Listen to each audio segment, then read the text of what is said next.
Belə bir 2025-ci il Kia Seltos var. Maşının sol tərəfində heç bir zədə yoxdur.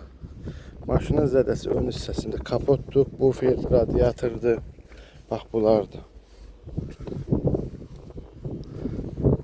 Maşın 2025-ci il Seltos elektrik motor 110.953 mil probegli 23.500 diləməsi.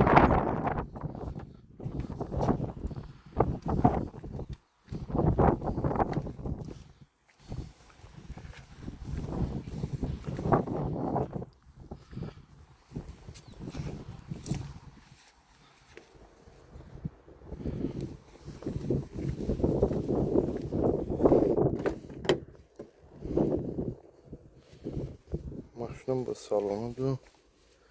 Heç bir ayrı bak atmayıb. Çox idealdır. Stenka qızdırıcıları var. Çox ideal salonu var. Buyur bu. Bilmem nəsidir. Buyurub baxa bilərsiniz.